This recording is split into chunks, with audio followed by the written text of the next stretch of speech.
4 भुजाओं वाली बंद आकृति कहलाती है चतुर्भुज, या फिर ऐसा बहुभुज जिसकी 4 भुजाएं हों चतुर्भुज कहलाता है। यह भी एक चतुर्भुज है। एक विकर्ण खींचते हैं।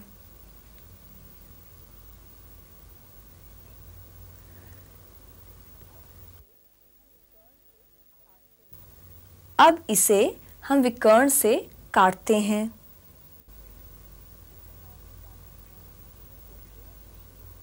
इस प्रकार से काटने पर यह 2 त्रिभुजों में बंट गया।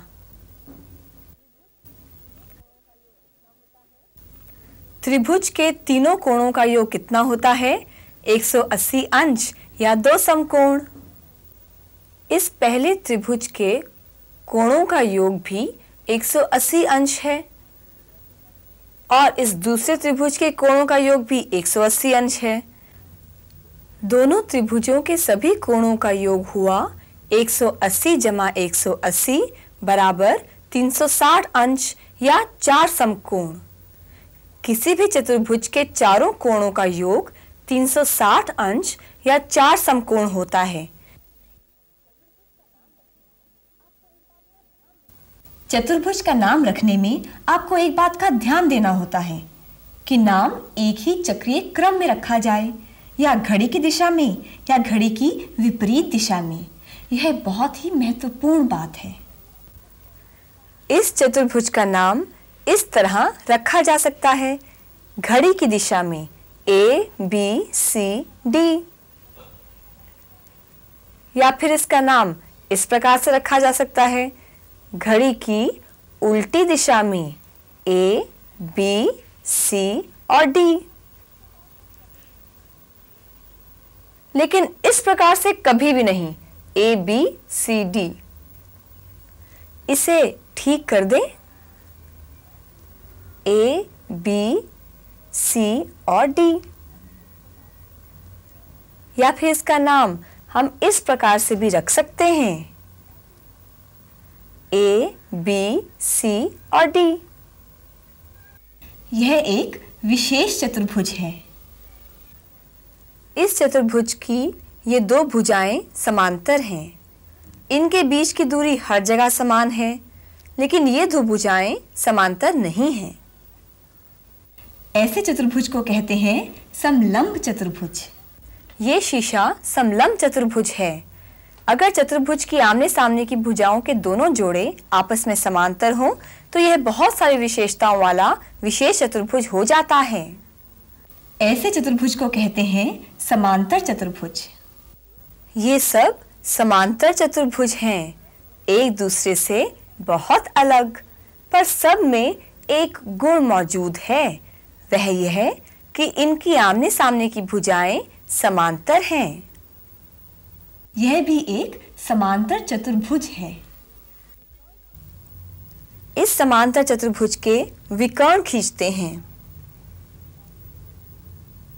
पहला विकर्ण और ये दूसरा विकर्ण। किसी भी विकर्ण से इसे काट लें।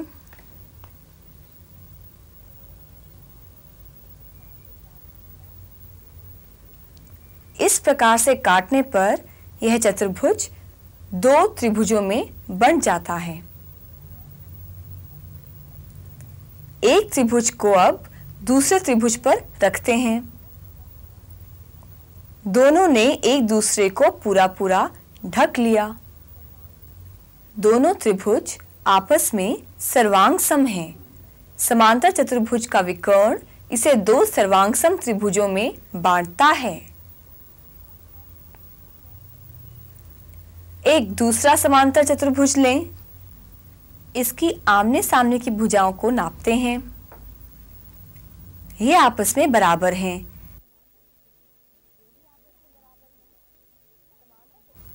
ये भी आपस में बराबर हैं। समांतर चतुर्भुज की आमने सामने की भुजाएं आपस में समान होती हैं। अब इसके कोण नापते हैं। यह कोण और यह कोण ये आपस में बराबर हैं। समांतर चतुर्भुज के आमने सामने के कोण भी आपस में बराबर होते हैं। हमने देखा कि समांतर चतुर्भुज की आमने सामने की भुजाएं व आमने सामने के कोण आपस में बराबर होते हैं। इन्हीं विशेषताओं को त्रिभुजों की सर्वांग समता के आधार पर सिद्ध किया जा सकता है। समांतर चतुर्भुज ABCD का एक विकर्ण BD खींचा गया है। BD, दो त्रिभुज बन गए, त्रिभुज ABD और त्रिभुज CDB। BD दोनों ही त्रिभुजों में उभयनिष्ठ है। कोण ABD कोण CDB के बराबर है, एकांतर कोण। इसी प्रकार कोण ADB बराबर है कोण CBD का। अतः त्रिभुज ABD सर्वांग सम है त्रिभुज CDB का। AB बराबर CD, AD बराबर CB, कोण A बराबर कोण C। एक और विशेषता देखें। यहाँ समांतर चतुर्भुज ABCD के विकर्ण एक दूसरे को बिंदु O पर काटते हैं। त्रिभुज AOB व त्रिभुज COD में AB बराबर CD, क्योंकि यह समांतर चतुर्भुज की आमने सामने की भुजाएं हैं।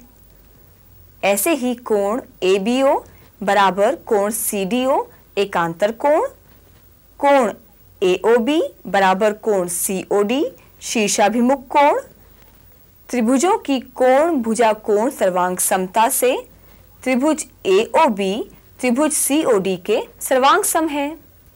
AO बराबर CO संगत भुजाएं, OB बराबर OD संगत भुजाएं।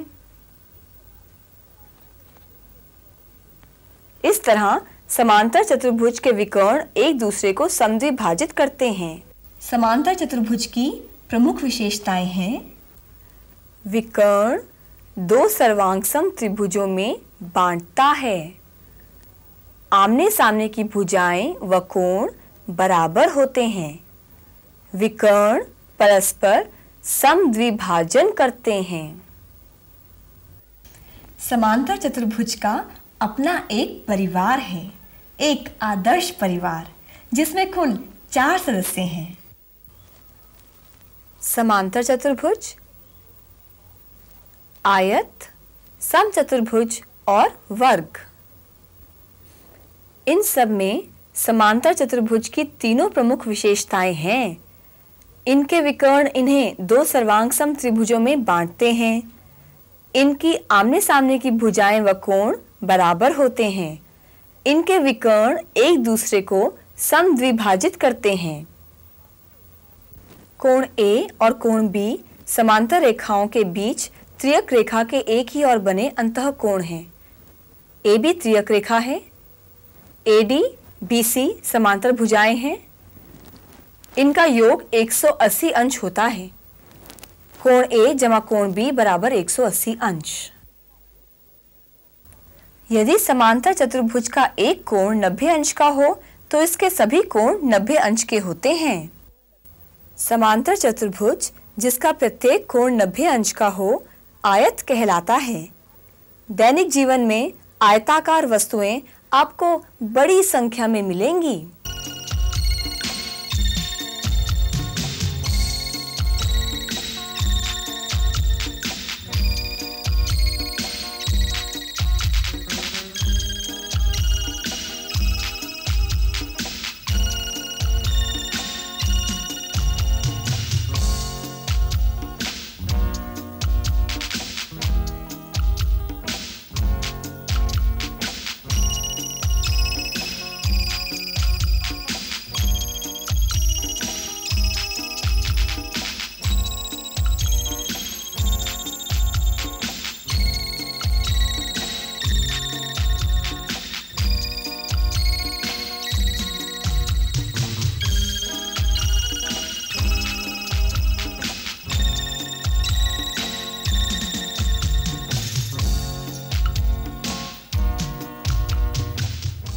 आयत के दोनों विकर्ण एक दूसरे के बराबर होते हैं। AC बराबर BD। यह विशेषता साधारण समांतर चतुर्भुज में नहीं पाई जाती। यह भी एक आयत है। सभी कोण 90 अंश के हैं, परंतु इसकी चारों भुजाएं आपस में बराबर हैं। इस विशेष आयत को कहते हैं वर्ग। वर्ग के विकर्ण बराबर होने के साथ साथ एक दूसरे पर लंब होते हैं। भुजाएं तो चारों इसकी भी बराबर हैं, पर कोण समकोण नहीं है। यह है समचतुर्भुज। समचतुर्भुज का एक विकर्ण छोटा और दूसरा बड़ा होता है, परंतु दोनों विकर्ण एक दूसरे पर लंब होते हैं। यह एक साधारण चतुर्भुज है जिसके चारों शीर्ष एक ही वृत्त पर स्थित हैं। ऐसे चतुर्भुज को कहते हैं चक्रीय चतुर्भुज। चक्रीय चतुर्भुज के आमने सामने के कोण संपूरक होते हैं, यानी कोण A जमा कोण C बराबर 180 अंश और कोण B जमा कोण D बराबर 180 अंश। इस पाठ में हमने देखा कि 4 भुजाओं वाले बहुभुज को चतुर्भुज कहते हैं। चतुर्भुज के चारों कोणों का योग 360 अंश या 4 समकोण होता है। ऐसा चतुर्भुज जिसकी आमने सामने की भुजाओं के दोनों जोड़े समांतर होते हैं, समांतर चतुर्भुज कहलाता है। समांतर चतुर्भुज के परिवार में आयत, समचतुर्भुज और वर्ग भी हैं। हमने इन सब की विशेषताओं का अध्ययन किया। अब आपके लिए एक समस्या। उस चतुर्भुज को आप क्या कहेंगे जो समांतर चतुर्भुज भी है, आयत भी और समचतुर्भुज भी? सोचिए। जी हाँ, वर्ग।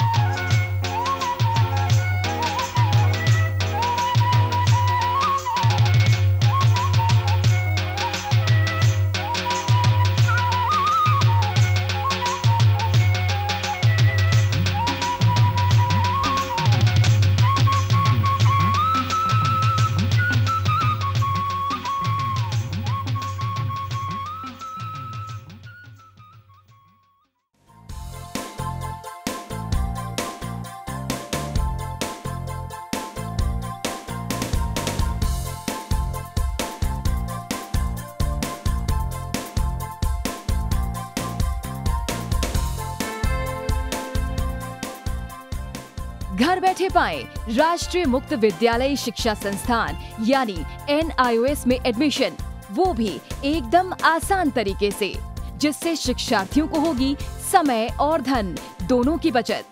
NIOS से शिक्षा कभी भी कहीं भी।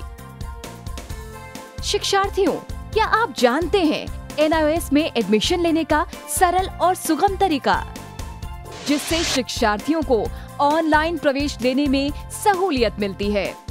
NIOS में प्रवेश की प्रक्रिया पूर्णतया ऑनलाइन है। शिक्षार्थी घर बैठे इंटरनेट द्वारा प्रवेश के लिए सबसे पहले NIOS की वेबसाइट www.nios.ac.in पर लॉगिन करें। अपना ईमेल आईडी और पासवर्ड डालकर अपना पंजीकरण करें। पंजीकरण के बाद लॉगिन करने पर ऑनलाइन प्रवेश हेतु आवेदन पत्र खुलेगा। आवेदन पत्र को निर्देशानुसार भरें और प्रिंट आउट लें। इस प्रिंट आउट पर अपनी फोटो संलग्न करें। ऑनलाइन प्रवेश के लिए शुल्क हेतु भुगतान के तरीके हैं: क्रेडिट कार्ड के द्वारा, डेबिट कार्ड के द्वारा, राष्ट्रीयकृत बैंक के ड्राफ्ट के माध्यम से, जो कि सचिव NIOS नई दिल्ली या नोएडा के पक्ष में देय हो।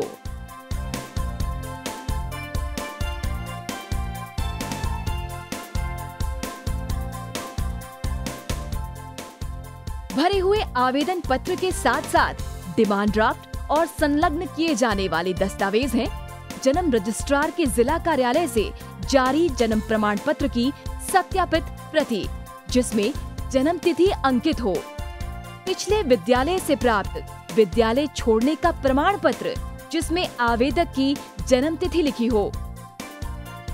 प्रवेश फॉर्म का प्रिंट आउट NIOS के संबद्ध क्षेत्रीय केंद्रों पर 10 दिनों में पहुंच जाना चाहिए, अन्यथा उचित दस्तावेज न लगे होने पर आवेदन फॉर्म रद्द किया जा सकता है। प्रवेश प्रक्रिया की पुष्टि होने के बाद शिक्षार्थियों को परिचय पत्र व अध्ययन सामग्री डाक द्वारा तुरंत पहुंचाई जाती है। ऑनलाइन प्रवेश एक बहुत ही सुगम और सुविधाजनक प्रवेश प्रणाली है। Online on time for safe and secure admission.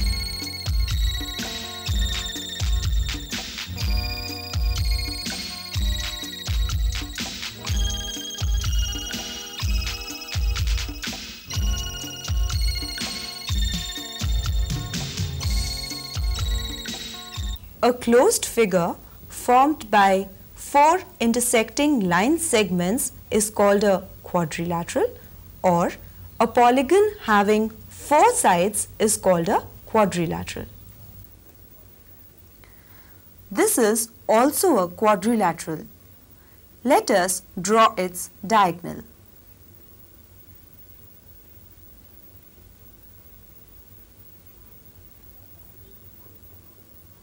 Now, let us cut along its diagonal.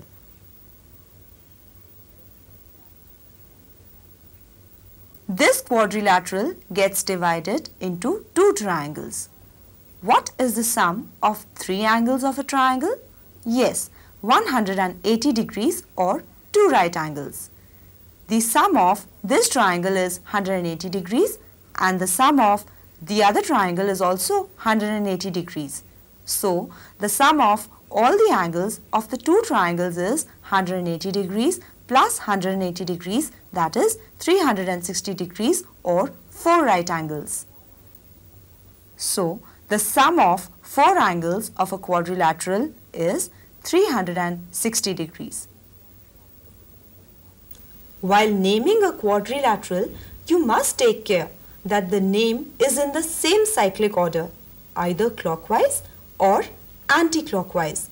This is very important. This quadrilateral can be named like this, in clockwise direction as A, B, C, D, or in anti-clockwise direction as A, B, C, D. But never like this, A, B, C, D. So let us correct it. Like this, A, B, C, D. Or like this, A, B, C, D. This is a special quadrilateral. These 2 sides are parallel. The distance between them is also the same throughout, but the other 2 sides are not parallel. Such a quadrilateral is known as a trapezium. The glass of this car is a trapezium. If both the pairs of opposite sides of a quadrilateral are parallel, it becomes a special quadrilateral with many significant properties. This very special quadrilateral is called a parallelogram. All these are parallelograms. They are very different from each other, but all of them have one speciality, that is, in all of them the opposite sides are parallel. This is also a parallelogram. Let us draw its diagonals.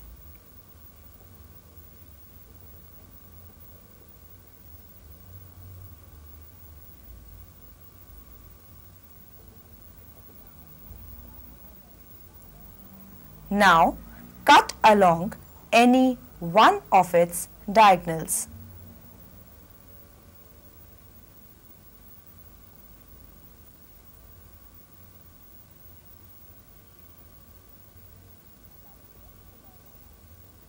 We see that it gets divided into two triangles. Now place one triangle on the other. Both of them have covered each other completely. Both the triangles are congruent to each other. Thus, the diagonal of a parallelogram divides it into two congruent triangles. Take another parallelogram and let us measure its opposite sides. It measures 18 centimeter. This also measures 18 centimeter. Thus, they are equal. These two sides are also equal. Opposite sides of a parallelogram are equal. Now, let us measure the opposite angles of a parallelogram.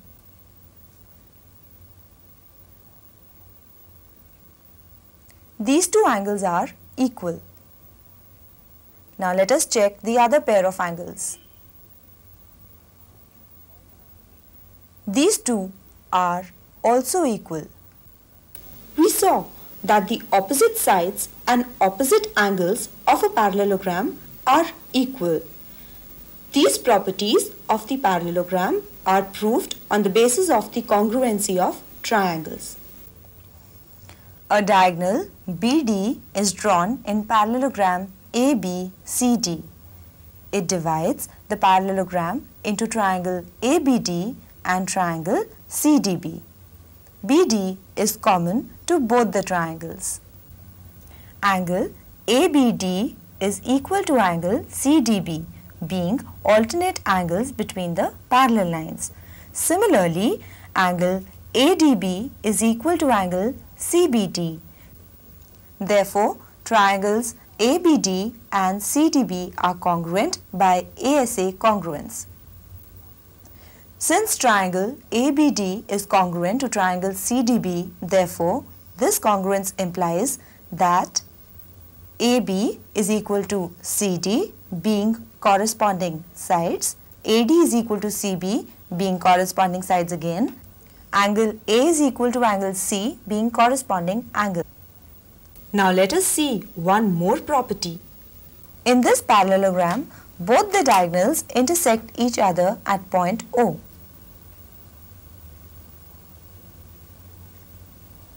In triangles AOB and COD, AB is equal to CD, as these are the opposite sides of a parallelogram. Angle ABO is equal to angle CDO, being the alternate angles, and angle AOB is equal to angle COD, being the vertically opposite angles. By angle-side angle congruence, triangle AOB is congruent to triangle COD. Triangle AOB is congruent to triangle COD. This implies that AO is equal to CO, being corresponding sides, and OB is equal to OD, also being the corresponding sides of congruent triangles. So the diagonals of a parallelogram bisect each other. The main properties of the parallelogram are: any of its diagonals divides it into two congruent triangles, opposite sides and opposite angles of a parallelogram are equal, diagonals of a parallelogram bisect each other. A parallelogram has its own family, an ideal family with 4 members. They are a parallelogram, rectangle, rhombus and a square. All of them have the 3 main properties of the parallelogram. Their diagonals divide them into 2 congruent triangles.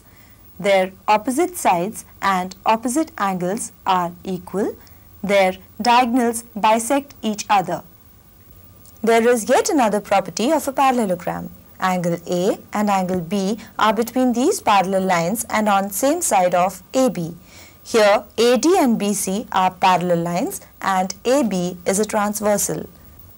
Angle A plus angle B is equal to 180 degrees.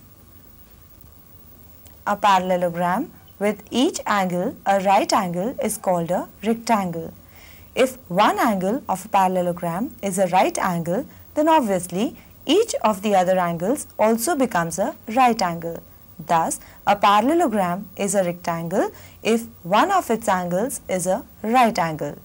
You can see a number of objects around you which are rectangular.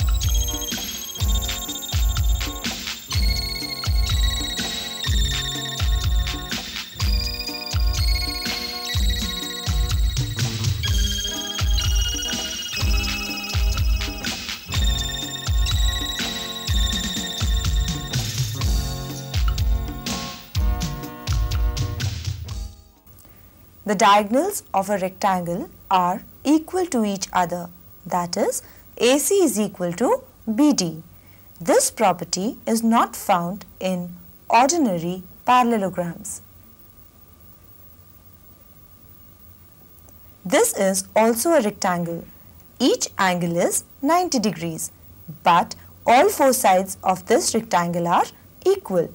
This special rectangle is known as a square.